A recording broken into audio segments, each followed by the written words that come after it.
high alert na sa potential na bagyo sa Visayas at Southern Luzon. Susunod na tatawaging bagyong Berbena. Pagkatang araw Pilipinas, ito ang Pilipinas weather ngayon. Ngayong araw ng Sabado, November 22, 2025. Ngayong araw, tatalakayan natin ang bagong tropical cyclone threat potential forecast mula sa Pag-asa at ng Japan Meteorological Agency, pati na rin ang posibleng epekto ng malalakas na pag-ulan sa Northern Luzon, Visayas at Southern Luzon.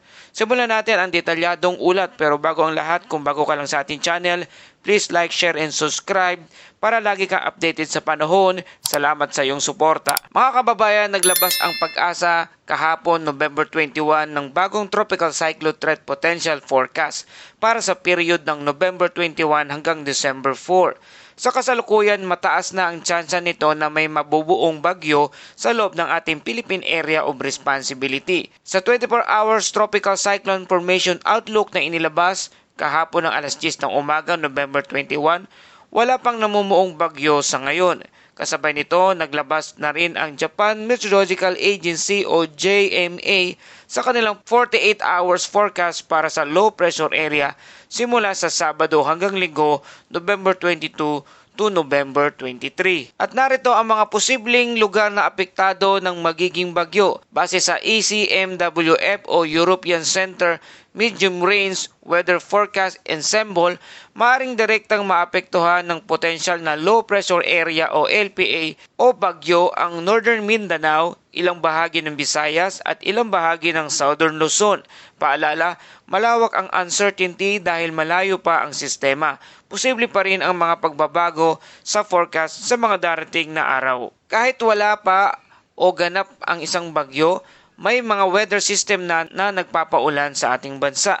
Sa Mindanao area, apektado ng Intertropical Convergence Zone o ITCZ ang mga ilang pag-uulan sa lugar ng Mindanao. Sa Cordillera Region at kalapit na probinsya naman, shoreline naman ang nagbibigay ng sama ng panahon o pag-uulan sa ilang bahagi ng lugar. At sa NCR o National Capital Region, Aurora at Quezon, easterlies naman ang nagdudulot ng mga pag-uulan sa mga lugar na ito. Habang sa Batanes at Ilocos Region, northeast monsoon o hanging amihan naman na nagdudulot ng malamig na panahon at ilang mga pag-uulan sa mga lugar. Kung tungkol naman sa potensyal na low pressure area o potensyal na bagyong papasok, maaaring simula pa lamang ng ulan sa Eastern Visayas at Mindanao bukas, November 23, dulot ng trough ng LPA o low pressure area. Mula sa Lunes hanggang Miyerkules, asahan ng ulan sa nabanggit na lugar base sa European Center Mid-Range Weather Forecast Ensemble. Ayon sa latest tropical cyclone ng threat potential forecast ng Pag-asa, nasa high o mataas na ang tsansa nitong maging isang bagyo.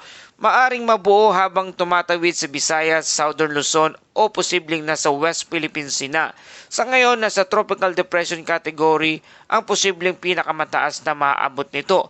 Malabo ang tsansa nitong maging isang super typhoon dahil sa mga unfavorable condition na nakakaapekto sa paglakas nito. Ito nga po yung kasalukuyan na nakakaapekto sa ating panahon, ang Intertropical Convergence Zone o ITCZ, ang shoreline at easterlies at ganoon din ang northeast monsoon.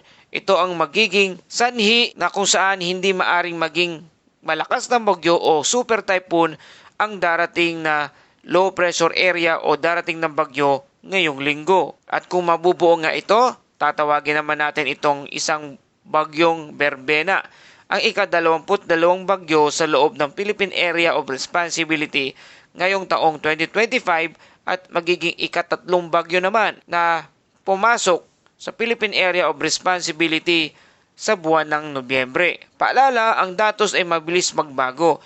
Mahalaga ang regular na pagmonitor ng updates mula sa Pag-asa, sa JTWC o Joint Typhoon Weather Center, sa JMA o Japan Meteorological Agency at sa mga ilang weather models gaya ng ECMWF o European Center Mid-Range Weather Forecast at ang GFS o Global Forecast System. Huwag tayong dumepende sa isang mga post lamang. Ang mga international agencies na ito ang siyang patuloy na nating katuwang sa pagdevelop o pagtukoy ng mga darating na bagyo o nabubuong low pressure area sa loob at labas ng ating Philippine Area of Responsibility.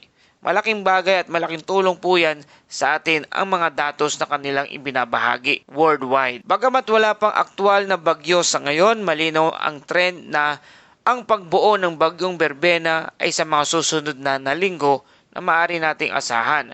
Ang pangunahing panganib ay malakas na pag-ulan sa Northern Luzon, Eastern Visayas at Southern Luzon, lalo na ang mga lugar na bumabawi mula sa nakaraang bagyo.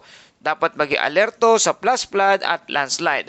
Mas mainam na laging updated sa lahat ng official weather updates. At para sa ating safety reminders, iwasan ang mga pag-commute sa baha, sundin ang mga local evacuation plan, bantayan ang level ng ilog at sapa, at manatiling updated sa mga weather advisories. At para sa ating Bible verse of the day, ang Diyos ang ating kanlungan at kalakasan, handang saklolo sa oras ng kagipitan, mula sa awit 46 verse 1.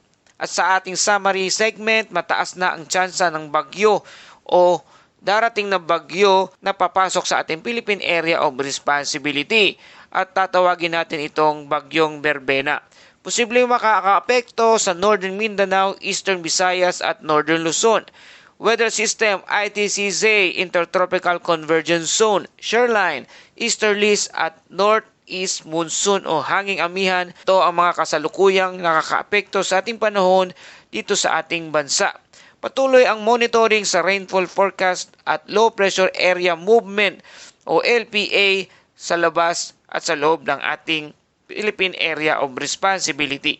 Safety pa rin ang priority sa mga susunod na linggo. Maraming salamat po sa inyong patuloy na pagtutok dito sa ating channel sa Pilipinas Weather Ngayon. Huwag kalimutan i-like, i-share at mag-subscribe dito sa ating channel para lagi kang updated sa panahon.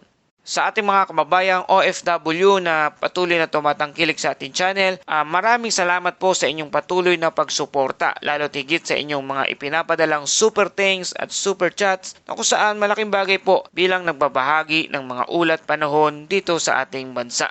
At gayon din sa ating mga local subscribers, salamat sa inyong patuloy na pag-antabay at pagtutok at walang sawang pagsubaybay dito sa ating channel.